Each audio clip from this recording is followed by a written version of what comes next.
and welcome to an extra episode of Team English Talks, and today it's just me, Miss Owens, and Mr Steele. Hello.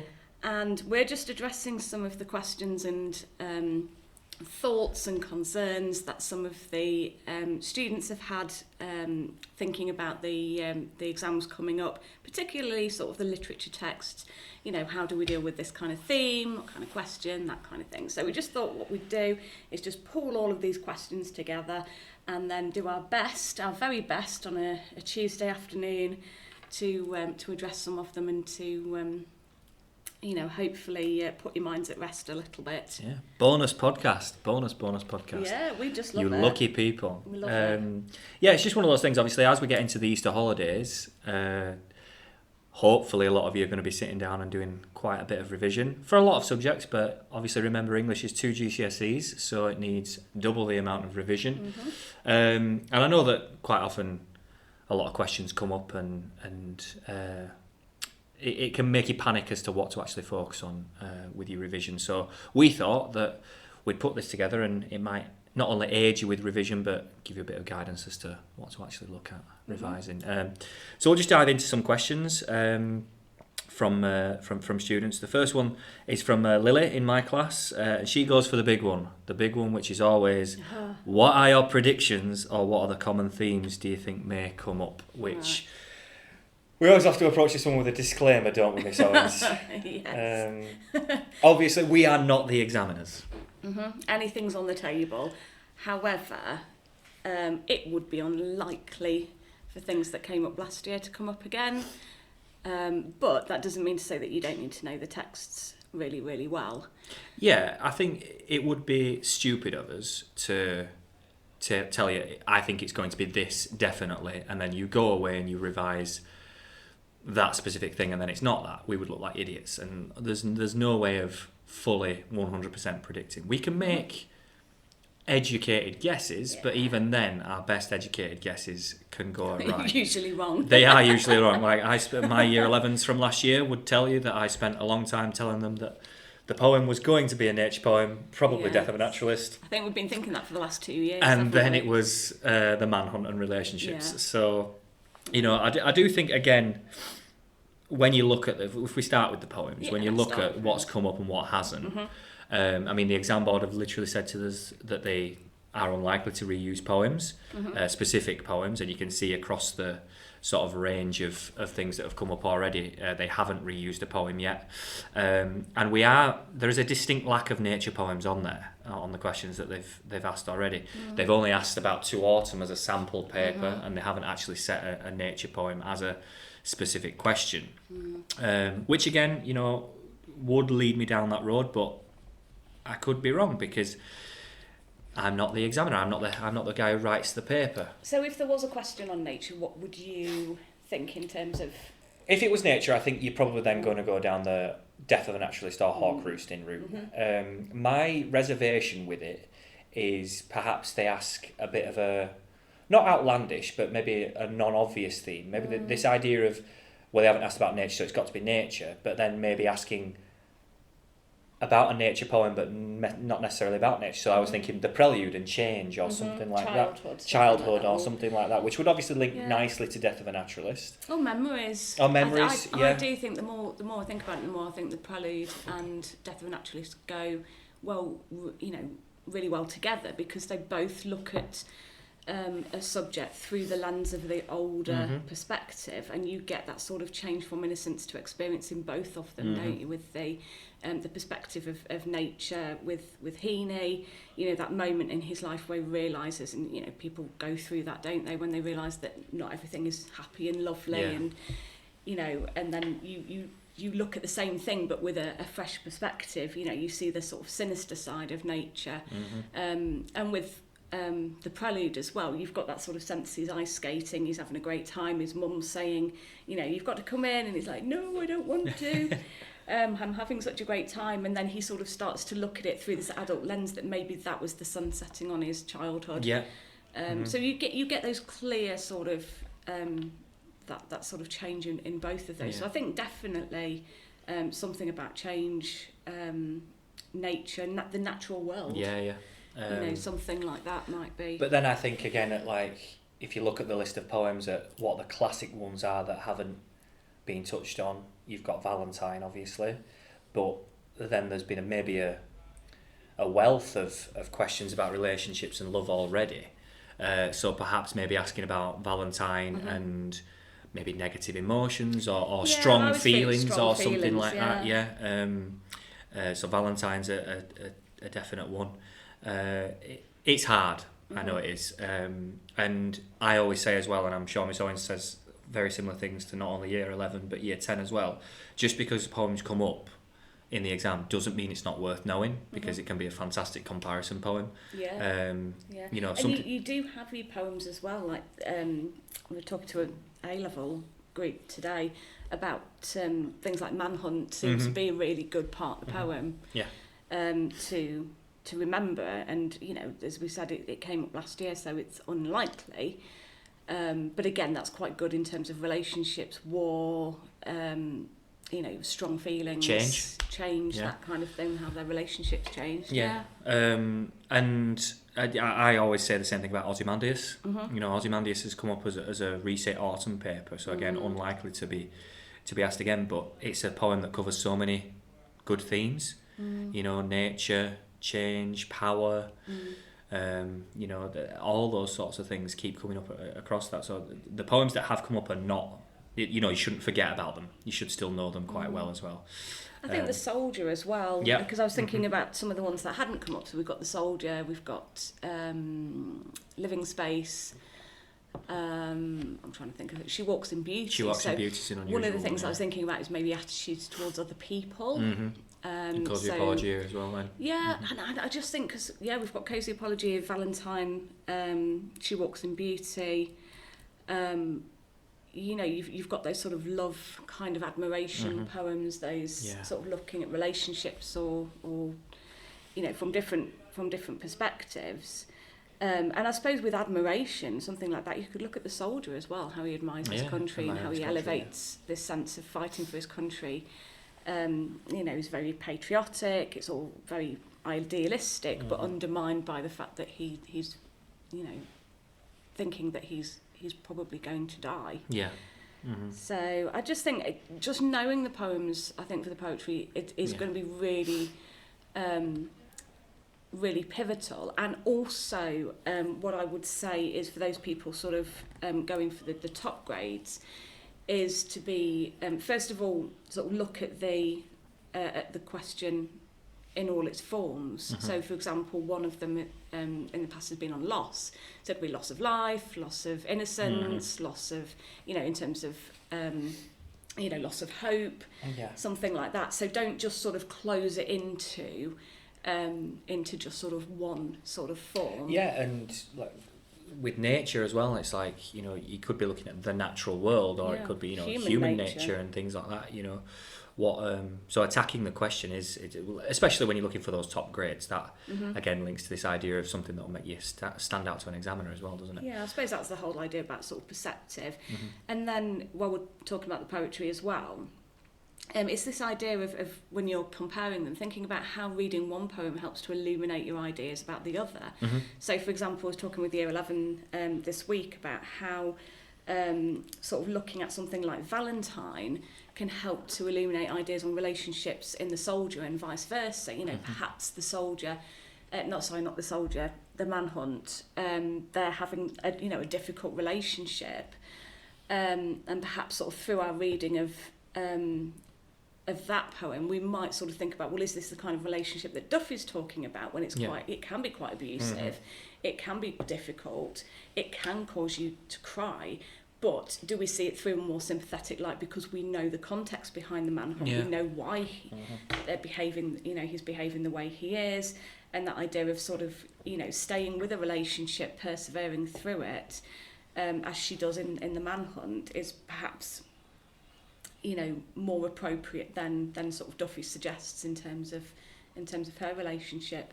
And the same with Hawk Roosting, I think it was, and Ozymandias, the power of nature, and that idea of if the hawk thinks that his power can last forever, he wants things to stay that way, then why is it so unbelievable that Ozymandias wants his power to stay that way? And how, that removal of a couple of thousand years makes the idea of Ozymandias' power being permanent seem ridiculous, and yet the Hawk is talking in that moment, in that instant, and therefore his power does seem permanent because there are no challenges to his power. Yeah, absolutely. And things like, if it was the soldier, obviously a natural one if it was talking about war or anything like that, or idealism or something like that, I don't know.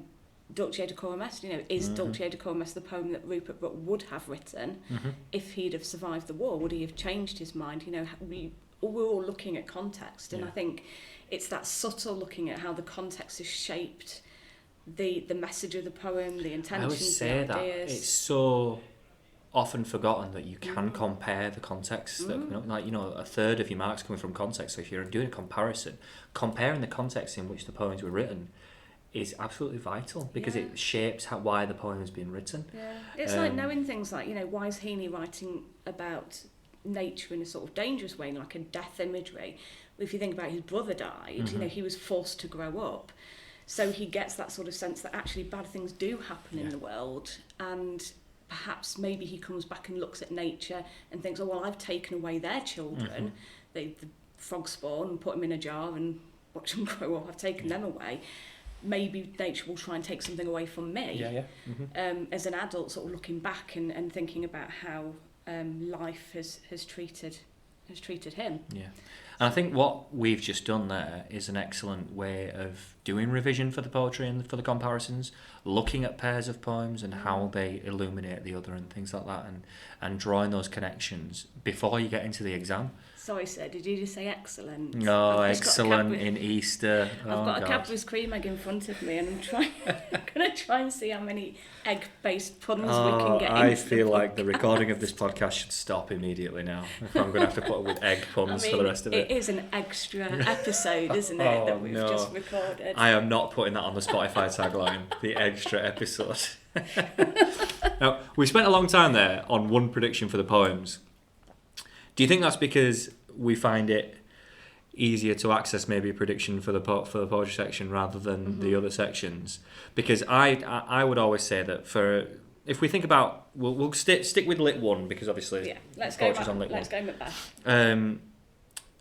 It's much harder to make a solid prediction because the exam board have already identified the fact, or they've already told us basically that they are not afraid of repeating questions. So, you could sit down and write about Macbeth and how he changes throughout the play, even despite the fact that would be a brilliant question. But at the same time, you can think of the themes that haven't come up, things such as ambition. The different ambition is probably the main theme that hasn't come up, hasn't it? And things like the different type of kings that you see in Macbeth, things like that. I don't know how you feel about this, Miss Owens, and I don't want to seem like an idiot, but I say this to my class all the time anyway. I feel like they're unlikely to perhaps get a question on someone like Macduff, just Macduff alone. I think that would be a very tricky. It'd be a tricky question, wouldn't it? I think they might ask. They could ask a question about the characters that oppose Macbeth or something like that, where you compare Macduff with other characters within the play. But I do think, like, in terms of singular character questions, I think you're probably looking at Macbeth, Lady Macbeth. I mean, Banquo was a sample question, but I think they've used that one as a sort of, just to show you it's not going to be Lady Macbeth or Macbeth. Again, if we're talking about tricky questions, I think Banquo would be a very tricky question. I mean, an extremely tricky question. Oh, no. I mean, he gets killed in Act 3, Scene 3, and he comes back as a ghost, and then I suppose you could talk about how the sort of prospect of Banquo's descendants haunts Macbeth for the rest of the play, but Banquo himself doesn't make another appearance, really. So I think it's just being confident with the question. So, and again, sort of thinking about if it's ambition, who fuels ambition? What is it that Shakespeare's saying about it? If you had the ambition to be king, I mean, Macbeth would have been a good king. He's loyal to start off with. he's noble, he's valiant, he's violent, all quite obviously someone that a lot of people follow and lead and things like that. He and commands the battlefield. So his ambition to become king isn't a bad thing. It's how he goes about that ambition. If he was saying in jail, I really want to be king, I'm just going to wait for Duncan to die naturally, and then oops, never mind, Malcolm's in my way. Well, he's probably going to die naturally at some point as well. We'll wait for it. We'll see. Yeah. But it's because he acts on it, and that ambition becomes unchecked. He doesn't do anything to check himself and start to think, well, actually, maybe I shouldn't do that. Or he does, and that's when Lady Macbeth comes in and says, are you a coward? Are you a man? And then he very quickly sort of changes his mind. And it's that idea that one of the things I always find interesting is that Lady Macbeth and Macbeth, they don't enjoy being king and queen, do they? No, as soon as they're king and queen, it all starts to unravel, doesn't it? I mean, I think pretty sure, correct me if I'm wrong on this, Miss Owens, if you know, that the sort of first time we see Lady Macbeth, on stage after they've become king and queen, she's talking about how naught's had all spent and our desires got without consent. It's like you've got what you want and now I'm not happy. It's almost immediately. There's no time whatsoever. Almost as if you weren't supposed to kill the king. Exactly. Yeah. Yeah. And Macbeth is full of scorpions is my mind, and neither of them are happy. She spends the whole time trying to sort of control the situation during the banquet scene, and then it's these little things of thinking about Macbeth's guilt is immediate, whereas Lady Macbeth's guilt is sort of prolonged, or it's sort of delayed, isn't it? It's got like a delay timer, hasn't it? Yeah, so they kind of switch places, I think. It's a sweating, unexploded mind buried deep in her mind. Don't write that in your Macbeth essays, please don't.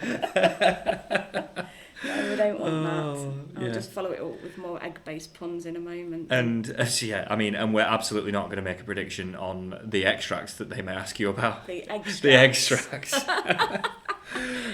Because that could be. I think a winning extract would be, and I've used this with Year 11, is when Macduff comes in and he says, "Turn, hellhound, turn." Yeah, that's a great extract. And you get that wonderful moment where Macbeth's all like, "Meh, you can't kill me because I'm, I can't be killed with woman born," and he just goes, "Despair your charm," and it's like, "Ha ha." Untimely ripped. Yes. Get in there. Macduff. Well what are you done. going to do about that, Macbeth? What are you going to do about that? Turn and run. Which, and I think this is something that we'll touch on with the next question. I mean, we're still only on question one right now. Yeah, well, we can talk forever. We can touch on with the next question that, whatever the extract is, as long as you know the play well, you'll be fine. Should we see Inspector Calls? Inspector Calls, yeah. I mean, I literally said these words to Year 11 again today. I think no matter what the question is that comes up, it always comes back to responsibility. Yeah. If they ask you a question on the generation divide, responsibility, isn't it? If you ask about the generation divide, well, you can obviously talk about the ways that the different generations react or take responsibility and things like that. If you're asking about gender, you can look at the nuances between the different genders that are. Attitude towards class. It's basically their attitude towards Eva Smith. Yeah. Mm-hmm. And that comes back to responsibility. Yeah. Do they see her as a human or do they see her as something, Gerald, just to put up as your mistress and enjoy her for a while and then get rid when it's no longer I think convenient Gerald is a nice, not a nice person obviously, or a nice character, but he's not a nice person. It's an overdue. Again, he was the sample question, wasn't he? And they've asked about. I would love him to come up. Oh, Gerald would be a great question to come up, wouldn't it? Love it. They've asked about literally every other character in a natural. Yeah, he spoils everything, doesn't he? We hate Gerald, and my intervention group spent an entire hour Gerald bashing last week. It was the most enjoyable intervention that we have ever had. But yeah, I think with Inspector Calls, it's always harder to pick a theme really that doesn't somehow link back to class or responsibility. Yeah. So as long as you know the play as well as you possibly can, and you're thinking about Priestley's message when it comes to responsibility and how his methods are used, and thinking about the thing is, again, I always think with this text, because I don't want to say relatable, I'm not I don't think that any of our students might be relating to any of the Berlins, but because maybe you can see these characters more as real people, it's quite often a lot easier to forget that they're not real people and they've all been crafted for a certain purpose. So always thinking about whatever question comes up, how has Priestley created these characters to convey his own messages? Yeah, it's quite a... I don't know. I was going to say a word then, but the word has popped straight out of my mind. It's been doing that to me all day. It's all... Everything within the play is built to get his own views and messages across, aren't they? You know, you can think of every character in the context of Priestley's views and think about how he has used them and the methods that he has used through their words to present his own ideas to the audience. Yeah, that idea of characters as constructs, isn't it? They're not real, they're there, they've been manipulated. And Priestley is always behind them. You know, just always in the corner. Mr. Berling, you're going to look like an idiot. Yeah. Inspector, everyone's going to like you. And when it comes to Christmas Carol, I think it's quite similar in that it all comes back to Scrooge's change and redemption, doesn't it? Yeah. I think... Because as soon as you say that, you're like, well, I've asked a question on the Cratchits before. It's like, you could talk about the Cratchits, but you could also talk about Scrooge's treatment of Bob Cratchit at the beginning and how that changes throughout the novel. And at the end, he gives him a pay rise, he becomes a second father to Tiny Tim. Yeah, that's all question. Timmy Tim. That is all quotations and analysis about the Cratchit family and it's how Scrooge has helped them. The Cratchit family as a construct as well. Why are they there? They're there to challenge those ideas about people living in poverty, and they're there to help Scrooge change. So, I mean, I would say, I think, you know, a question like, you know, write about some of the people that Scrooge meets and how they help him to change would be something. And again, it's been really selective because you can't write about absolutely everybody. You know, so just sort of, you know, I think with the Christmas Carol, some of the problems that we've had in the past is that students want to write loads about the beginning and then they struggle sort of with the time frame to write about the end. So it's selecting quotes that are going to do the same job, the best ones. So, you know, a couple from the beginning to show, you know, how awful he is and how much he hates Christmas and he's got a poor attitude towards those living in poverty. And then, you know what you're going to say about them. Yeah. So, for example, the decrease the surplus population is a winning quote. You know, you've got that whole mathematical language. He's reduced people down to statistics, you know, dehumanised them. And then, you know, you can talk about sort of Malthusian theory as well, that idea that, you know, some people just have to die to keep the population down. Until, of course, he meets the surplus population. Yes, he does in little teeny tiny Tim. And sees what the surplus population are or who the surplus population are, and that has a profound effect on him, doesn't it? Yeah. I mean... I've been thinking a lot about family recently. No, yeah, we're still recording, sir. Not my family. Although I do think about my family. I don't want them to think that I don't. But I've been thinking about the potential of, you know, the importance of family being asked as a question. And, you know, I could even see the extract either being little fan in the school or Fred at the beginning, you know, and then talking about like Scrooge's attitude towards family changing throughout and all that sort of stuff. But again, it all comes back to knowing the text well and being selective, and it all coming down to Dickens's purpose. He's written this for a reason. Okay. Oh yeah, him and Priestley, I think they would get on. I mean, they would get on, but apart. I am going to use this as an opportunity to say, well, again, what I've been saying to a lot of my Year 11s after reading their latest mocks. You should be a lot more cautious in A Christmas Carol as with using language such as socialist and capitalist, because as sort of political theories and things like that, they didn't emerge until after the writing of A Christmas Carol. So calling Dickens a socialist, or even saying something like Dickens would have had more socialist values, I would be very reluctant to talk about that. You know, absolutely talk about, in terms of Inspector Calls, about the capitalist and socialist values that come across with the characters. Not too much context again, because you don't get marks on context for in Inspector Calls. But yeah, just be cautious using that language for a Christmas Carol. Even though I agree with you, Miss Owens, I think Dickens and Priestley probably would have got on quite well. Oh yeah, absolutely. But I think in the Victorian times, you know, you'd be lucky if you even see poor people as actual people. You know, rather than, you know, socialism is a whole different thing later on, isn't it?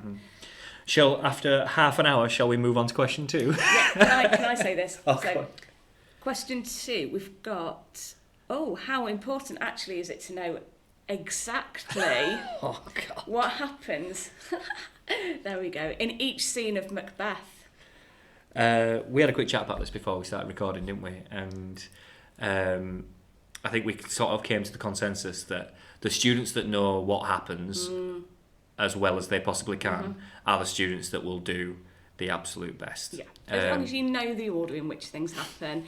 And for the extract question, you're able to say, do you know what, this is from the beginning, it's from the middle, it's from the end, it's from after he kills Duncan, before. Yeah. And why that's an important moment. They will always pick a moment in which it shows you either a change in a character or it's a pivotal moment, something. It's about giving yourself the best possible chance with the extract, isn't it? And we joked, I've literally got written down on the sheet in front of me, Act 3, Scene 5 to 6, where you've got the scene with Hecate and the witches and the scene with Lennox and a lord. Is it very important that you know exactly what happens in those scenes? Probably not. And then Miss Owens informed me that, what if they get an extract on that then? Yeah, that's I think recorded saying if we are making firm predictions, I think I would maybe bet my house on the fact that neither of those scenes would be used as an extract. And you could all come and knock on my door and tell me that you want the deeds to my house if they ask about Act 3, Scene 5 or Act 3, Scene 6. If it was AQA. Oh God, I'm not gonna sleep the night before Lit 1 now. But yeah, again, this idea of knowing the play as well as possible, just so that you can say why the scene that's been chosen or the extract that's been chosen is an important moment. Why is it a pivotal moment? Why do you think they've chosen it? You know, is it just before a key, like maybe Duncan's murder or something like? Is it the discovery of Duncan's murder? It just is really important that you know the play as well as possible. And there's no excuse. There's no excuse for not knowing the play as well, because there's loads of stuff on YouTube. There's so many cliff notes and all the different spark notes and everything, and just sort of even just watching 10-minute summaries of it. Oh yes, okay, that's what happened. Oh, I forgot about that bit. Can sort of strengthen that understanding of the whole play, and as we said with this example particularly. Example, yeah. I did tell you I was going to get as many in. You did. It's really important that you know the full play, that you're able to talk about something from the beginning, the middle and the end. Yeah. So, which is why, whenever we talk about Macbeth, it comes back to that dead butcher and Fiend like Queen. Yeah, absolutely. It goes from brave Macbeth to the dead butcher. Yeah. You know that journey. It's just, again, making sure that you don't sit down in the exam and your brain is not scrambled. You need to... I'm making no apologies for that one. You'll be fine as long as you know what's going on is I think what our consensus is. Okay, so then we've got, Oliver was that was from Ava. Sorry, did we say it was from Ava? I can't remember. Thank you for that question, Ava, and I hope that now you're going to make sure you know exactly what happens in Act 3, Scene 5 and Act 3, Scene 6, just in case it comes as an extract and I have to give up my house. Then the next question is from Oliver, affectionately known to everybody in my class as OJB. You will know who we are talking about. He's been a bit greedy, I'm not going to lie. He's asked us 3 questions, but luckily for us, we've already covered his first question, because he said, can you make some predictions on the question for each lit text, maybe some tips for each prediction? And I'm not going to lie, Oliver, we spent half an hour at the beginning of this podcast talking about our predictions and what to do for each question and stuff. So I think you should just rewind at this moment in time. We're going to skip that question completely. Thank you. His second question was, can you give any analysis that most people won't write about or tips for standing out to the examiner? Which... it's hard, isn't it? Because it's hard to know what everybody else is going to write about. How do you write something completely novel about a 500-year-old text? How do you show that you are thoughtful and perceptive? And I think when we're talking about those top grades, literally the top bands for these questions always talk about being thoughtful and perceptive and trying to think about the nuances, and I think my class hate that word because I say it so much about looking at the nuances behind language and things like that. Alternative interpretations is the big one. Like most people are going to know the sort of not generic, but the widely accepted interpretations of a quote from Macbeth or from any of the other texts.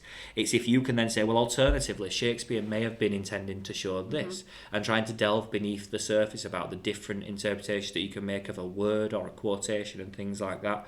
I always refer to it as this idea of seasoning your answer.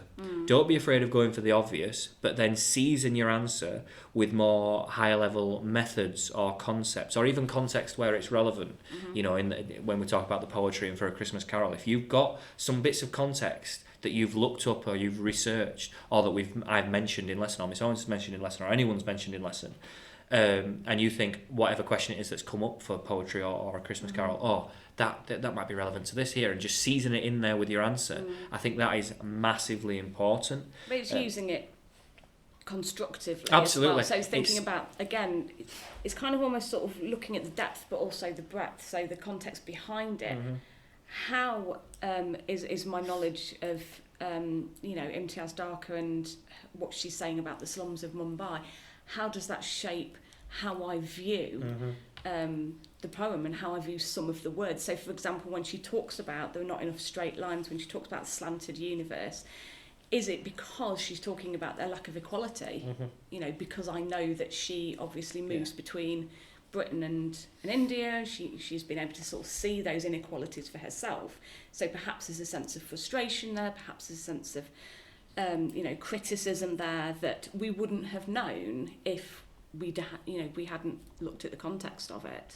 Yeah, and things such as, in maybe if you look at an Inspector Calls, things such as the general sort of confidence of Berlin and almost how he is at times undermined by his wife and his position as someone who's from new money as opposed to old money and things like that, and why he's been created as a character like that, and how then Priestley presents him in such a way that changes maybe an audience's perception of him. Again, these are those little bits that just pepper your answer and make them stand out in different ways. And I would always, within Inspector Calls, think about the structure of it. That's what I was looking at with the intervention group.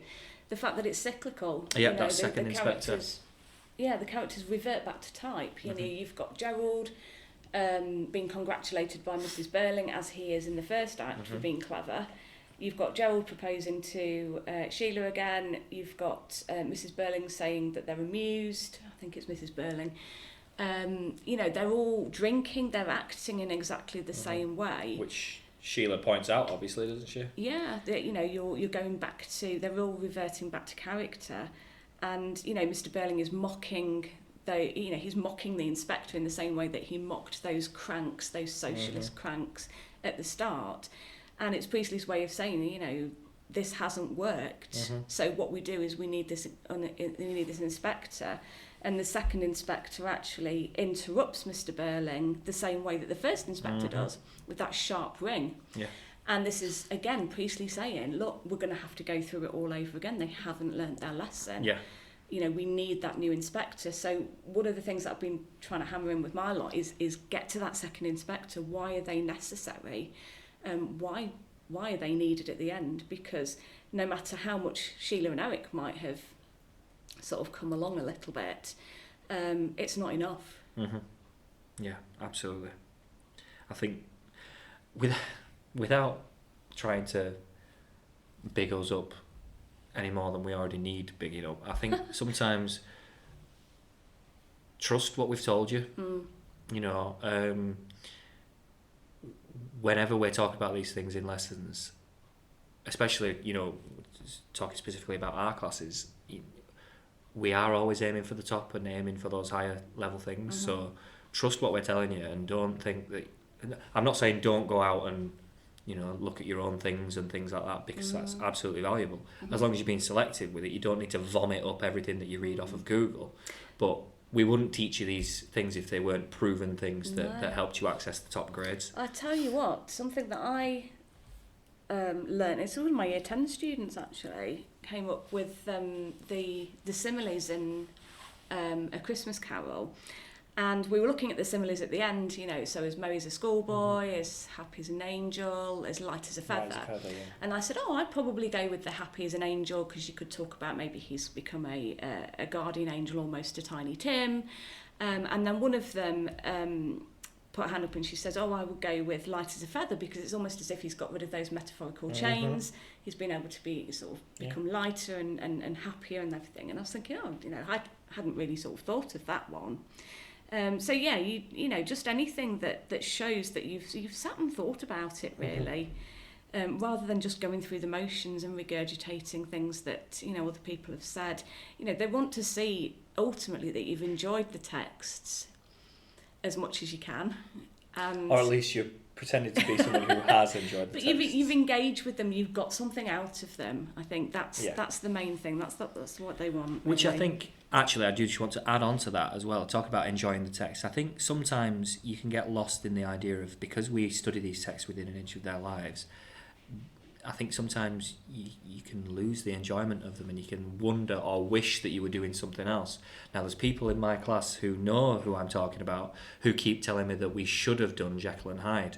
Now, me and Miss Owens can attest, thank you, that whilst the concept of a nice murderous, duplicitous kind of alter ego running around London murdering people seems quite cool and horrific, and you may have seen some films or things that are based on Jekyll and Hyde, the actual book itself is dry as a bone. It is so boring. It really is. So nothing happens. You read the entire story, and then you spend chapter 8 reading the entire story from somebody else's perspective, and then chapter 9 from somebody else's perspective. And I think because of the example that we do, and the example of, they're really good in terms of saying to us, this is what we want. And they said, one of the things that they want you to talk about the end. Yeah. And for Jekyll and Hyde, the last 2 chapters are just dry as anything, to the point where nobody ever mentions the ending. So we do pick the texts with an air of trying to help you to enjoy them, because how can you not enjoy Christmas Carol? They are lovely texts, and I will defend them to the end. I love Macbeth as well. I just think it's great. I think Shakespeare writes brilliantly about people. Yeah. And I'd rather do Macbeth than Romeo and Juliet. Absolutely, I hate Romeo and Juliet. Absolutely. Oliver's last question, as we spent enough time on his questions, was how can he revise a language, which is always one. It's a key one, isn't it? Have you got anything that sticks out straight away, Miss Owens? Or? So I would say practice papers for the reading section. Get down those. Time yourself. Timed, always. Yeah, get yourself into a routine, so know what you need to do for that first paper, mark out the sections that you need, and then, read the question carefully, obviously, and then time yourself, do sort of 5 minutes for the first question, 10 minutes for the second, 15 for the subsequent 10 marker questions, and get as many points down as you can. Yeah, and don't be afraid to, when you're practicing these past papers, I mean, you're going to get some to do over Easter as well, but don't be afraid. You've spoiled the surprise for them, sir. So, well, by the time this is out, they'll probably already have them, won't they? But don't be afraid of revisiting the ones that you've done already in lessons and things like that, because that timed practice is so important. That exam stamina. It doesn't matter if you're redoing what was the last, what was she called? What was the lady called in the last language paper? The artist woman. Lisa. Was it Lisa? Yes. Lisa the artist. It doesn't matter that you've done the Lisa paper before. Being able to go back through, being like, right, this was the question for this section, right, I'm going to pick however many quotes I'm going to bash out a 10-mark question in less than 15 minutes. That's valuable practice. It doesn't matter that you have done that paper before. You're still gaining valuable practice from it. It's building confidence, isn't it? And 100%. And being able to sort of select the quotes that do the job for you, and I think one of the things that we say a lot with the reading section for language, it's breadth, not depth. With literature, it's that depth while covering the text.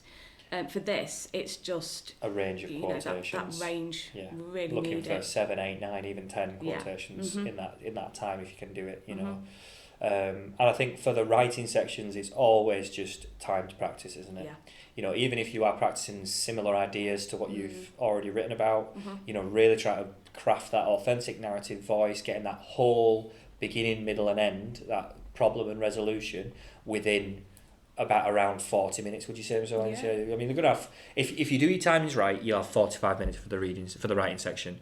So, you want to be getting your plan down to as short as time as possible, but the plan is absolutely important. You have to have mapped out where you're going with it. And then getting that full narrative done in 40 minutes is so important. So time to practice, and then obviously with transactional. And again, knowing that you can do it in 40 minutes, it does a world of good for your confidence going into the exam. Just, Mr. Gomez can credit us for this, but it's literally that definition of perseverance, character and hope, isn't it? That Christian hope that you've put the effort in, you've done the revision, you've practiced it so many times, you're going to walk into that exam, you're like, well, I know I can do my story in 40 minutes because I've already practiced it. You've got that hope in there, and that's my, I can take...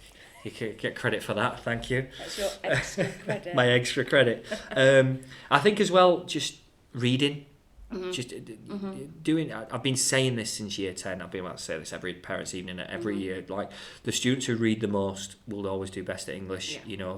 You get an appreciation for how characters are created, how certain narratives move forward, and sentence structures and all that sort of stuff. It all automatically goes in via osmosis. The more that you read, I don't know, is that osmosis or am I thinking of diffusion? No, It goes from an area of high concentration to low concentration across a membrane, and the book is the membrane. There we go, done. Oh. That's my A-level biology coming out in me there. Yeah, and I think that's pretty much it, isn't it? It's about practicing. Can I say as well, for just the language, one of the things, again, that the exam board like are current examples for things. So they want to see that you're not just sort of sat on your phone looking at TikTok the whole time. Yeah. That you actually engage with the world around you, that you actually have a life, which... for us, unfortunately, it's a good job we're not writing this. God, I'd just write about like how I'm planning my year 11 lessons and all that sort, or just using so AI. when they say something like write about an ideal Saturday, you're not saying I'm just going to sleep all day. Yeah. Where are you going to go? What are you going to do? Give me some examples. If it's something like what can teenagers do to help recycling? Think about things like I know they're not massively current now, but things like Planet Earth. The TV show that you've seen on that, the documentaries. Think about naming zoos. If that's something, you can make up some examples as well.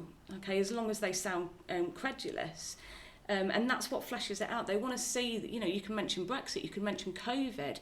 If it's like what would you do on a sort of to make the most of your summer holidays while you're not in COVID anymore, so that make sure you get out and make the most of it, that kind of thing. They just want to see that you're aware of what's around you. You're not just sort of stuck in a little bubble of sort of social media and that's it. And we have that, don't we? I think I've certainly shown mine. I think you'll have shown yours. We have the regional exams officer for Educast come in and talk to us, and she has said that one of her favourite examples she has seen has been from an Emmanuel student writing about a local fish and chip shop, wasn't it? Towngate Fisheries at the top of the high street, and the sort of the way that it makes it feel like real life. It absolutely is, and don't go for the obvious. If you were asked something about not the things that you can't live without, don't go for the I can't live without my phone. Think about something. Give yourself a bit of personality. Something maybe even maybe one bit more tongue-in-cheek example or something like that. Don't just go straight down the middle. Give yourself a bit of personality. Let the examiner know that you're a real person who lives a life and doesn't just sit on TikTok and consume everything that gets fed to you by the algorithm. I think the main thing for both the narrative and the transaction, personality. Yeah. They love seeing personality. They really do. Make yourself cringe. If you are cringing, cheesy and cheesy. If you are cringing, you are doing it correctly. How many times have we looked at examples and be like, oh God, this is so cringy? Yes, and it's getting like top band 4, band 5 marks because that's what the exam board like. They love to see that personality in your writing. They really do. Yeah, and that only comes through practice. Yeah, absolutely. And sort of, don't be afraid to be yourself. Have that little bit of humour, that little bit of sort of rapport with your audience, even if you like a sarcastic comment or something every now and again, those little asides. If it's good enough for Shakespeare, it's good enough for us. Absolutely. And don't forget, your friends who would absolutely take the mick out of you for the things that you might write in a narrative or a transactional are never going to read your exam papers. Well, also you can say, well, look how well I did. Exactly. You shouldn't be worried about what other people are going to think. The examiner doesn't know who you are. Don't be afraid to inject some cheesy personality into your writing. Yeah, we love it. Yeah, we love it. Definitely. And then this moving on to our last question then, doesn't it? So it's from Grace B in my class. And she's asked, are there any techniques that we found helped with quote memorisation? The classic one I always go for is the brain dump. I just like saying it because it sounds ridiculous. The brain dump. What's a brain dump? So you would sit down, you'd be like, right, today I'm going to do A Christmas Carol, and I'm going to focus on family, right? I'm going to set myself a timer of 5 minutes, no longer than 5 minutes, maybe even shorter than 5 minutes. And all I'm going to do is I'm going to sit and I'm going to write down every single quotation that I know that might link to family. Okay. And nothing else, no analysis, just write down the quotations. And then after 5 minutes, be like, right, now I can look at my notes and see where I've looked, to see if there's any more I've missed and all that sort of stuff. Spend another 5 minutes just looking back and adding to your notes. And then set yourself a timer for another 5 minutes and do the same thing again on a blank sheet of paper. 5 minutes, how many quotations can you remember for family or something like that? And just pick different topics, different characters from all the lit texts and set yourself timers and give yourself sort of like a test on how much you can remember, and that will eventually make it stick. Yeah. I've got a couple more if you want me to go, and then, or do you want to go and then I'll go? Or? I was just going to say, is it like if you're a visual learner, and I joke about it all the time, but write it on big sheets of paper, write quotes out. Have a whole sort of Scrooge tracker on your wall in your bedroom or something, have it in your bathroom, I'm sure your parents won't mind. Get people to test you on things. You've got 5 minutes before your dinner's ready. Mum, can you just ask me for 3 quotes about this, or get me to talk, articulate it, even if your parents don't know what you're talking about. The fact that they are asking you questions, using your flashcards or whatever. Yeah, like similar to those sorts of things. Make a flashcard or make a series of flashcards that just has like, ask me about how Scrooge changed at the end of Christmas Carol. And again, like Miss Owens has just said, even if your parents don't understand the word that you're saying, they don't know if you're correct or not, but you having to access your memory and articulate it is what's going to help those quotes stick. Definitely. But I'm very similar to you as well, Miss Owens. I wouldn't do big paper, but I was always sticky notes. Quotes on sticky notes everywhere. I like pictures and things as well. And suppose you could even, I don't know, record yourself if you're an Audible learner as well. You can record yourself talking about, as much as it's cringy to hear your own voice, and we know about that. Or I was going to say, if you're an auditory learner, there is a fantastic podcast on Spotify that goes through lots and lots of English literature revision. Imagine spending your free time doing stuff like this. How utterly... I was trying to think of an egg pun then, but I can't do it. I'm extremely. What an extremely fantastic existence that is to do this. Right, well, I think we have... this may be starting to rival the longest podcast. Oh, no, and there's only 2 of us as well. We haven't got an excuse. We've got Mr. Bruff. Love the sound of our own voices. That's quite evident. But yeah, I mean, I think just remember that we are here and we know quite a lot about these things, and you can always ask us questions anytime. Thank you to those people who have asked us questions on this. It's been really enjoyable to cover such a broad range of things from across the text, but don't sit there worrying about certain areas without coming and speaking to us or your English teachers. We're all very knowledgeable, and literally all we want is for you to do well in your exams. So it's hopefully this is something that will help you with your excellent Easter revision. Oh, I was going to make a fun about having an excellent. Well, I've gone for excellent again. It doesn't work if I just keep saying excellent, does it really? An extravagant. Oh God, an extravagance. God, no. You must be yoking, Miss Owens. You must be yoking. Oh no. Right, on that note then. Yeah. Okay. Yeah. I'm not even going to make another one. Thank you everybody for listening. See you later. Bye-bye.